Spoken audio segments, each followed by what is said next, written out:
Hi hello welcome back to Fiery Facts with Thota Prasad గారు. Sir నమస్తే sir. నమస్తే అండి. సార్ ఏ డౌట్ అడిగినా సరే దాన్ని విడమర్చి బాగా వివరంగా చెప్తారు మీరు. సో నాకు ఎప్పటి నుంచో ఒక చిన్న డౌట్ ఉంది sir.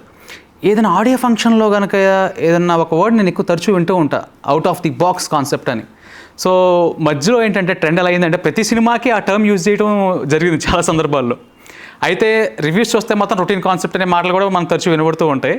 So according to you what is the term out of the box in movie industry sir? అంటే దాని మీనింగ్ తెలియకుండా మీరు ఉంటారు నేను అనుకోను.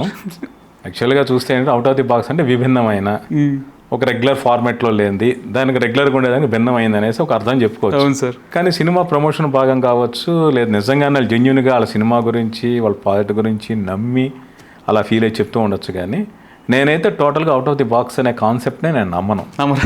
ఎందుకు అంటే out of the box concepts అనేవి ఉండవు, అంటే పర్టికులర్గా సినిమాకి. Yes sir, yes sir. అంటే ఎందుకు అంటే సినిమా అనేది ఏ లాంగ్వేజ్ తీసుకోండి, వరల్డ్ వైడ్ హాలీవుడ్ నుంచి మన తెలుగు ఏదైనా తీసుకున్నా కూడా బేసిక్ హ్యూమన్ ఎమోషన్స్ మీద డిపెండ్ అయ్యి దాన్ని ఎక్స్ప్లోర్ చేయడానికి, వాళ్ళతో కనెక్ట్ కావడానికి, వాళ్ళని అట్రాక్ట్ చేయడం కోసం చేసే ప్రయత్నం సినిమా. ఓకే. సో అందులో అవుట్ ఆఫ్ ది బాక్స్ ఉండవు, మనకి బేసిక్ ఎమోషన్స్ కొన్ని ఉంటాయి. Yes sir. ఇప్పుడు దానికి మించి ఉండదు. అంటే ఉదాహరణకి ఇప్పుడు ఏంటి అంటే out of the box story టెల్లింగ్ వేరే ఉండొచ్చు, కథ చెప్పే విధానంలో తేడా ఉండొచ్చు. కానీ basic idea out of the box అని ప్రతి సినిమాకి అనలేరు, చాలా రేర్. దానికి ఇప్పుడు యానిమల్ సినిమా తీసుకుందాం. యానిమల్ సినిమా తండ్రి అంటే చాలా ప్రేమ తనకి. అది ఎప్పటి నుంచో అంటే కొన్ని వేల కాల నుంచి రామాయణం దగ్గర నుంచి కూడా దశరథుడు అంటే రాముడికి ఎంత ప్రేమ, పరశురాముడు తన తండ్రి జమ దగ్గర అంటే ఎంత ప్రేమ, వాళ్ళ తండ్రి మాటని ఎలా ఫాలో అయ్యారో మనందరికీ తెలుసు. అటువంటిది ఇవాళ రేపు హీరో కూడా తన తండ్రి అంటే గౌరవం, తన తండ్రి మాట ఫాలో అయ్యాడంటే దాని గురించి ప్రత్యేకించి ఏమీ లేదు. కానీ అవుట్ ఆఫ్ ది బాక్స్ ఏంటి అంటే దాని ఎక్స్ప్రెషన్ వేరు. Yes sir. నేను చెప్పేది ఏంటంటే ఎమోషన్స్, భూమి పుట్టినప్పటి నుంచి మనిషి ఎమోషన్స్ అవే ఉంటాయి. అదే ఆకలి, అదే నిద్ర, లేదంటే అదే ఒక ప్రేమ అనండి, సెక్స్ అనండి, దాని తాలూకా కాంక్ష ఏదైతే ఉన్నాయో బేసిక్ ఎమోషన్స్ ఇవి మారవు.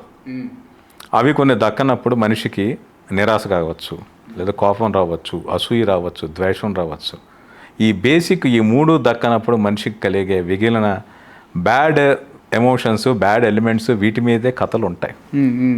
దాన్ని ఎక్స్ప్రెస్ చేసే విధానం మారుతుంది. Okay sir. ఓకే.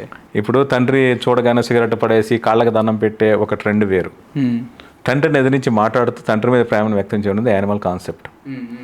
సో అందువల్ల ఏంటి అంటే దానికి పర్టికులర్గా out of the box idea అని అనలేం, out of the story telling, out of the box story telling అవుతుంది. ఇప్పుడు ఉదాహరణకి లాస్ట్ ఇయర్ మహారాజా అనే సినిమా వచ్చింది విజయ్ సేతుపతి గారు. అది తమిళంలోనే కాదు మన తెలుగులో కూడా విపరీతంగా ఆదరించారు. ఆ క్యారెక్టర్ని కానీ కథని కావచ్చు. నేనేది కథ అనేది కొత్తది కాదు, నన్ను ఈ మాట అంటున్నందుకు సారీ.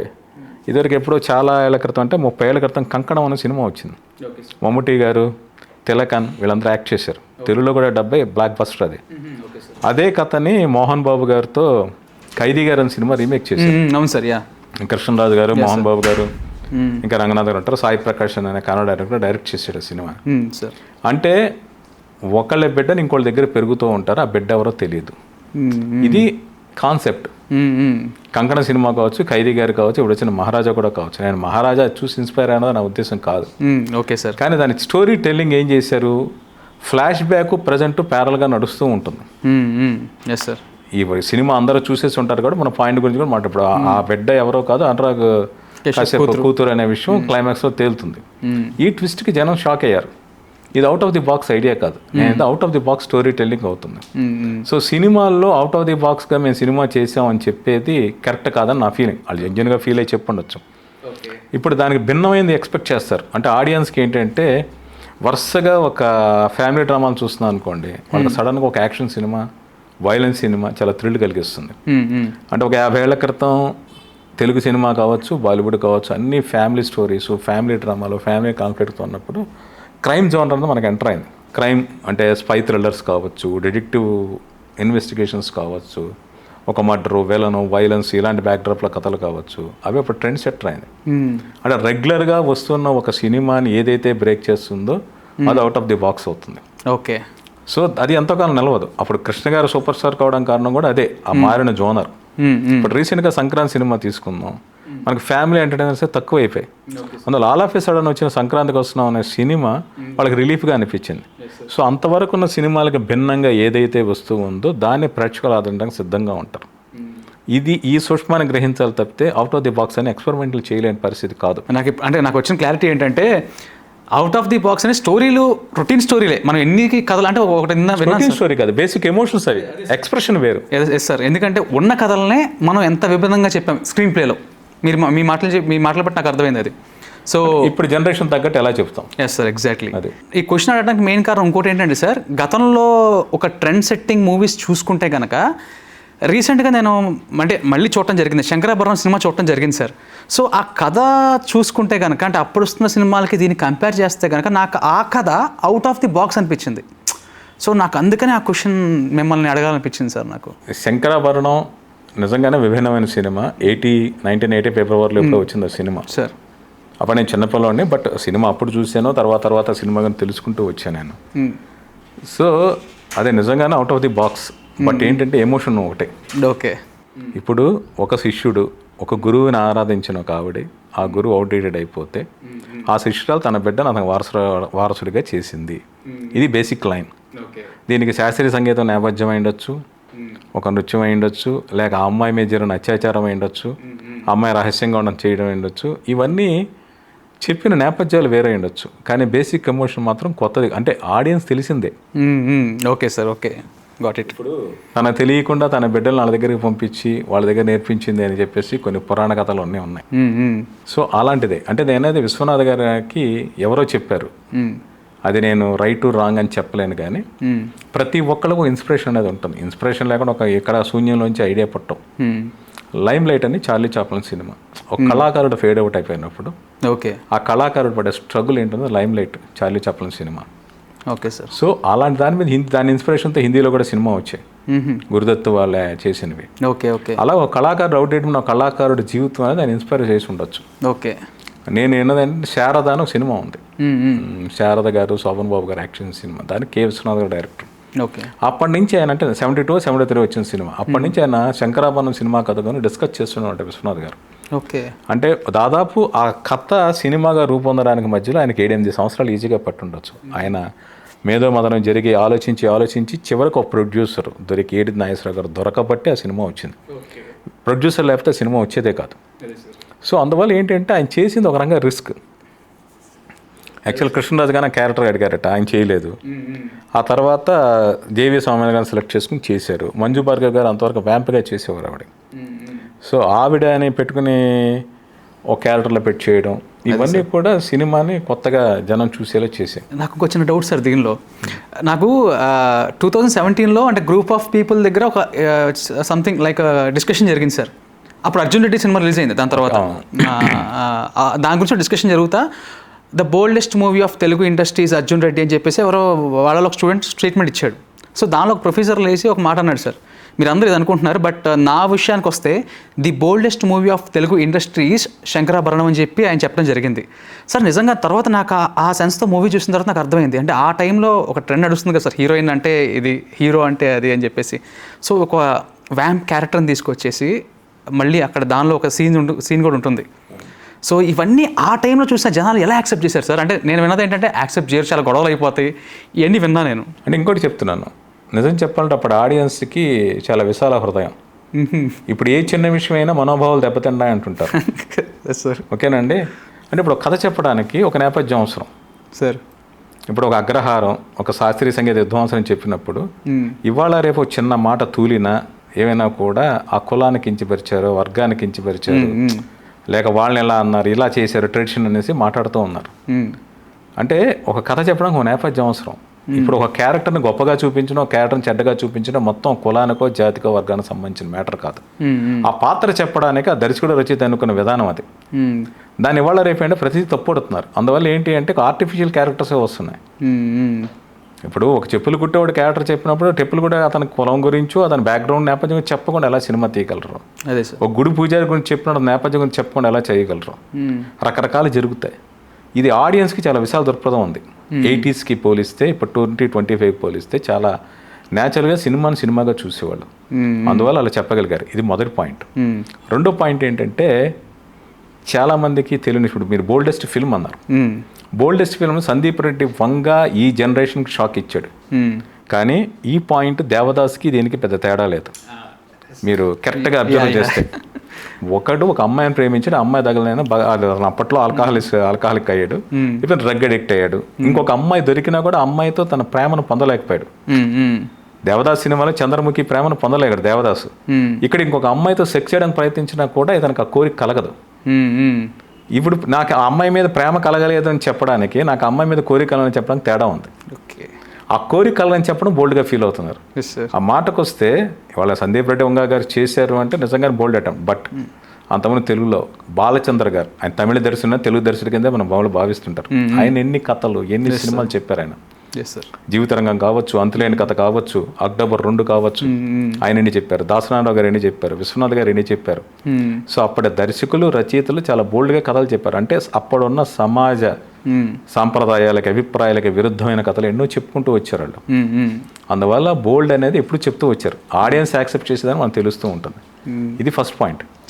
అంటే ఇది కథ కాదు సినిమాలో అనుకుంటా, హీరోయిన్ జయసుధ వెళ్ళి మంగళసూత్రం హుండీలో వేస్తుందనే దాని గురించి అప్పుడు చాలా డిస్కషన్ అయ్యింది. ఓకే, అంటే ఒక తిరుమల టెంపుల్కి వెళ్ళి ఒక ఇల్లాలు తన తాళి తీసి వేసింది హుండీలో అనేది అప్పుడు చాలా బోల్డ్ టాపిక్ అయింది. ఓకే, ఇక్కడ విశ్వనాథ్ గారిది ఇంకో సినిమా ఉంది, మాంగళ్యానికి మరోముడని, జయప్రదాను దేవదాస్ కనకాల యాక్ట్ చేశారు. క్లైమాక్స్లో ఆవిడ భర్తను విడిచి చెడిపోతుంది. ఓకే, ఆ సినిమా రిలీజ్ అంటే ఫ్లాప్ అయింది. అందుకని మళ్ళీ ఇంకో క్లైమాక్స్ యాడ్ చేశారు, తిరిగి భర్త దగ్గరికి వచ్చిందని. బట్ అప్పటికే టూ లేట్, ఆ సినిమా ఫెయిల్యూర్ అయింది. అంటే ఆడియన్స్ మైండ్ సెట్ ఎలా ఉండేదని చెప్తున్నాను. భర్తను వదిలి వెళ్ళిపోతే జనం ఫ్లాప్ చేశారు, కలిసి ఉంటే సినిమా హిట్ అవుతుందేమో వాళ్ళు భ్రమపడ్డారు, కానీ జరగల. అలాగే శంకరాభరణం హిట్కి శంకరాభరణంలో ఉన్న కంటెంట్, ఆ ఫ్రెష్నెస్, ఆర్టిస్టులు, విశ్వనాథ్ గారి మేకింగ్, ఇవన్నీ ఎంత గొప్పవో దాని దీని ప్రమోషన్ కూడా చాలా గొప్పది. అది జనరేషన్ ఎవరికి తెలియదు. Okay sir. అంటే ఇవాళ రేపు సినిమా రిలీజ్ అయితే సూపర్ స్టార్స్, పెద్ద పెద్ద స్టార్స్ అందరూ ట్వీట్ చేయడం మనం చూస్తున్నాం. నాకు ఆ సినిమా నచ్చింది, బాగా యాక్ట్ చేశారు, డైరెక్టర్ బాగా తీశారు అని చెప్తూ ఉన్నా మనం చూసాం. ఆ రోజుల్లో ప్రింట్ మీడియా తప్పితే ఇంకోటి లేదు. 80s లో ఆ సినిమా రిలీజ్ అయిన మొదటి రోజు February 2, నాకు గుర్తులేదు, ఫిబ్రవరిలో రిలీజ్ అయింది ఆ సినిమా. విజయవాడ అప్సరా థియేటర్లో రిలీజ్ అయింది. నేను సామాన్యంగా రిలీజ్ అయినప్పుడే ప్రతిరోజు సినిమా రిలీజ్ అయిన రోజు సినిమాకి వెళ్ళిపోయాను. నేను జస్ట్ అప్పుడు 8th క్లాస్ వెళ్ళి థియేటర్ మొత్తం ఖాళీ. నాకు అలబుద్ధిగా అలా వచ్చేసాను. పైగా థియేటర్ ముందు ఏంటో చిన్న స్టేజ్ వేసి తంబూరా, ఒక మృదంగం ఇలాంటివి పెట్టారు. ఏంటిది సినిమా అని వచ్చేసా. 2 రోజులు 3 రోజులు సినిమాకి వెళ్ళడం, థియేటర్ వరకు వెళ్ళి థియేటర్ ఖాళీ, అలబుద్ధి వేసేది కాదు సినిమాకి. ఈలోగా ఆంధ్రజ్యోతి పేపర్లో సినిమా గురించి యాడ్స్ స్టార్ట్ అయ్యాయి, ప్రమోషన్. నాగేశ్వరరావు గారు, రామారావు గారు, కృష్ణరాజు గారు, కృష్ణ గారు, శోభన్ బాబు గారు, అప్పటి సూపర్ స్టార్స్, అగ్ర నటులు అందరూ కూడా శంకరాభరణం సినిమా గొప్పతనాన్ని వివరిస్తూ ప్రతిరోజు పేపర్లో ఒక యాడ్ వచ్చేది. ఓకే, ఇప్పుడు ట్వీట్ ఎలా చేస్తున్నారు అలా యాడ్స్ వచ్చాయి. సో అది చూసి రోజు పేపర్లో యాడ్ చూసి, ఏంటి ఎన్టీఆర్కి సినిమా నచ్చిందా, కృష్ణకి సినిమా నచ్చిందా, సో ఏంటి ఇంతమందికి నచ్చేసింది ఈ సినిమా అన్న దాని మీద ఒక పాజిటివ్గా ఒక ఒపీనియన్, ఇంట్రెస్ట్ జనరేట్ అయ్యి థియేటర్లోకి వెళ్ళారు. థియేటర్కి అందరూ సినిమా ఎలాగో నచ్చింది. సో దాన్ని థియేటర్ వరకు తీసుకురావడానికి మాత్రం ఆ స్టార్స్ అందరూ ఇచ్చిన స్టేట్మెంట్స్ చాలా కారణం. అది జనరేషన్ తెలియదు. శంకరాభరణం హిట్ అయింది, ఆ సినిమా గొప్పదనం వల్లే, అది కాదనేది లేదు. కానీ ఆ సినిమాని ఏమీ ఆశించకుండా ప్రమోట్ చేశారు అప్పుడు అగ్రతారలు అందరూ. అంటే కే విశ్వనాథ్ గారి మీద గౌరవం అయ్యొచ్చు. 7 నాగేశ్వరరావు కొత్త ప్రొడ్యూసర్, అప్పటికి 1-2 సినిమాలు తీశారు. లేదంటే లక్ష్మీ ఫిలిమ్స్ అని చాలా బిగ్గెస్ట్ ఫిలిం డిస్ట్రిబ్యూషన్ ఆ టైంలో. ఓకే సార్, వాళ్ళతో బాండింగ్ కోసం చేశారో నాకు తెలియదు, కానీ డెఫినెట్గా వాళ్ళు చేసిన ప్రమోషన్ వల్ల శంకరాభరణం వేరే స్థాయికి వెళ్ళింది. ఓకే సార్, అంటే ఇప్పటిదాకా అంటే ఈ సినిమా గురించి ఇంత డిస్కషన్ అయింది కాబట్టి నాకు ఇంకొక చిన్న డౌట్ సార్. అప్పట్లో అంటే విశ్వనాథ్ గారు అప్పటికే ఒక ఫెమిలియర్ ఫేస్ ఇండస్ట్రీలో, మంచి హిట్స్ ఉన్నాయి సార్. ఆ టైంలో సోమయాజులు గారిని ఎందుకు పెట్టారు, పెద్ద యాక్టర్స్ దగ్గరికి ఎందుకు వెళ్ళలేదు సార్ ఆయన? కె విశ్వనాథ్ గారు మొదటి సినిమా ఆత్మగౌరవం నాగేశ్వరరావు గారితో చేశారు. అవును సార్. తర్వాత ఎన్టీఆర్ గారు చాలా సినిమాలు చేశారు. నిండు దంపతులు, చిన్ననాటి స్నేహితులు, ఇవన్నీ చేశారు. కృష్ణ గారితో నేరవం శిక్ష, శోభన్ బాబు గారితో చెల్లెలి కాపురం, ఇలాంటి సినిమాలు చేశారు. ఆయన తీసిన కొన్ని రాడు సినిమాలు కూడా ఉన్నాయి. కాలాంతకులని శోభన్ బాబు గారు, సత్యనారాయణ గారితో సినిమా ఉంది. కృష్ణరాజు గారితో అల్లుడు పట్టిన భరతం సినిమా ఉంది. ఇలాంటి సినిమాలు కూడా కొన్ని తీశాడు ఆయన. శారద లాంటి మంచి సినిమాలు ఉన్నాయి. కానీ ఏంటంటే సిరిసినిమా లాంటి గొప్ప సినిమా ఉంది. కానీ ఆయనకు ఒక ఇండివిజువల్ డైరెక్టర్గా ఆయనకు ఒక ఇమేజ్ని, సెపరేట్ స్టేటస్ తీసుకున్న సినిమా శంకరాభరణం. సో అందువల్ల ఏంటంటే శంకరాభరణం ఆయన life turning point, Telugu cinema turning point. అంతవరకు ఉన్న విశ్వనాథ్ గారు వేరు, ఆ తర్వాత విశ్వనాథ్ గారు అంటే ఆ తర్వాత అంతకుముందు రకరకాల సినిమాలు చేశారు. శంకరాభరణం తర్వాత music oriented, dance oriented, culture oriented సినిమాల కథలు చెప్పడానికి ఆయన ప్రయత్నించారు. సో అందువల్ల ఖచ్చితంగా ఆ తేడా అయితే ఉంది. ఇంకోటి జేవి సోమయాజులు గారు ఏంటంటే ఆయన నాకు ఆ సినిమా గురించి వాళ్ళు వీళ్ళు చెప్పగా వింది చూసింది తెలుసుకుంది ఏంటంటే కృష్ణరాజు గారు మొదట క్యారెక్టర్ అడిగారు శంకరశాస్త్రి క్యారెక్టర్కి, బట్ ఆయన రిజెక్ట్ చేశారు ఆ క్యారెక్టర్ నేను చేయనని చెప్పేసి. అప్పుడు జేవి సోమయాజులు గారు అంతమంది రారా కృష్ణయ్య అని ఒక సినిమాలో యాక్ట్ చేశారు. Okay sir. ఓకే. యోగి అనే డైరెక్టరు, చంద్రమోహన్ గారు అందులో హీరో. అది ఒక హాలీవుడ్ సినిమా రీమేక్. ఒక ముసలి దంపతులు ఒక పిల్లవాడి మీద మమకారం పెంచుకున్న కాన్సెప్ట్తో వచ్చింది. అదే కాన్సెప్ట్తో నాగేశ్వరరావు గారు వాణిశ్రీలతో రాజేశ్వరి కళ్యాణ్ సినిమా కూడా వచ్చింది. సేమ్ కాన్సెప్ట్, రెండింటికి ఒకటే హాలీవుడ్ సినిమా. సో రారా కృష్ణలో చూసిన తర్వాత ఈయన జేవి స్వామి గారిని సెలెక్ట్ చేసుకున్నారు. ఆ మంజు భార్గవ్ గారు ఏంటంటే అంత మునుపు దొరలు దొంగలు అనే సినిమాలో మంచి సాంగ్ చేశారు, అంటే క్లాసికల్ డాన్సర్గా. తూర్పు పడమర అనే సినిమాలో చేశారు. అంతులేని వింత కథ అనే సినిమాలో అయితే స్విమ్ సూట్ అలాంటిది ఏదో వేసుకుని ఆవిడ చేశారు. ఒక వ్యాంప్ ఇమేజ్ ఉంది ఆవిడకి. Okay sir. ఓకే. బట్ ఆవిడ సెలెక్ట్ చేసుకుని శంకరాభరణం తీశారు ఆయన. నాకు చిన్న ఎక్కడో బుక్లో చదివాను సార్ నేను, అంటే జనాల్లోకి ఆయన ఎలా వెళ్ళిపోయారంటే సోమయాజులు గారు ఆ పంచకట్టు అంతాను. నెక్స్ట్ సినిమా రిలీజ్ అయిన కొన్ని నెలల తర్వాత ఆయన ఎక్కడో ప్యాంట్ వేసుకొని ఏదో బ్యాంక్లోకి వెళ్తూ కనిపించారంట సార్. ఎవరికో జనం కాల్ చేశారంట, తప్పు అపచారం ఏంటి, ప్యాంట్ ఏంటి నువ్వు పంచకట్టుకుని ఉండాలి అంటే నాకు జేవి స్వామి గారితో కూడా తర్వాత నేను ఫిల్మ్ జర్నలిస్ట్ కూడా కొంత వ్యక్తిగత పరిచయం ఉంది. Okay sir. ఆయన నైట్ అయితే ఏంటంటే సరదాగా ఇంగ్లీష్ బుక్స్ చదువుకుంటూ ఫ్రెండ్స్ ఏదో డ్రింక్ చేస్తూ కబుర్లు చెప్తూ ఉంటారు ఆయన. సో మన తెర మీద చూసిన శంకరశాస్త్రి గారు కావచ్చు, త్యాగయ్య కావచ్చు, లేక ఇలాంటి ఇమేజ్ వేరు. బట్ ఆయన పర్సనల్ లైఫ్లో ఆయన డిప్యూటీ కలెక్టర్ ఏదో చేశారు. ఆయన చాలా ఎడ్యుకేటెడ్, తర్వాత గవర్నమెంట్ అఫీషియల్. సో ఆయన లైఫ్ స్టైల్ వేరు. ఆయన ఇంగ్లీష్ లిటరేచర్ బాగా చదువుతుండాడు. సాయంత్రం అయితే అంటే షూటింగ్ ప్యాక్ అయిపోయిన తర్వాత సరదా ఇంగ్లీష్ బుక్ నవల్స్ చదువుకుంటూ ఫ్రెండ్స్తో అలా టైం స్పెండ్ చేస్తూ ఉండేవాళ్ళు ఆయన. సో ఆ పాత్ర చేసిన ఇంపాక్ట్ వల్ల ఆడియన్స్ అలా ఫీల్ అయ్యారు. ఇంకోలా ఆయన ఊహించుకోలేదు, యాక్సెప్ట్ చేయలేరు. అసలు యాక్సెప్ట్ చేయలేరు. వేరే తర్వాత కూడా ఆయన చాలా క్యారెక్టర్స్ కూడా చేసిన. ఇప్పుడు పెళ్ళిడి పిల్ల అనే సినిమాలో ఆయన విలన్గా యాక్ట్ చేశారు, బట్ అది వర్కౌట్ కాల. Thank you sir. అసలు యాక్చువల్గా ఇది వెరీ ఇంట్రెస్టింగ్ టాపిక్ ఇది. అంటే అవుట్ ఆఫ్ ది బాక్స్ కాన్సెప్ట్తో మొదలు పెడితే శంకరాభరణంతో అటు సినిమా మీద ఎండ్ అయింది. సో దీనిలోనే ఒక మంచి 3 ఇంపార్టెంట్ పాయింట్స్ చెప్పారు మీరు. Please do subscribe to Telugu Rajyam channel. Please do subscribe to Telugu Rajyam channel. Please do subscribe to Telugu Rajyam channel. Hi అండి, నేను మీ ఆర్పీని, నెల్లూరు పెద్దారెడ్డి చేపల పులుసు ఓనర్ని. మీరు తెలుగు రాజ్యం అనే ఈ యూట్యూబ్ ఛానల్ సబ్స్క్రైబ్ చేసుకుని మంచి మంచి వీడియోలతో వస్తారు. Thank you so much. Hi people, I'm Sonakshi Verma and you please watch Telugu Rajyam and please subscribe to the channel.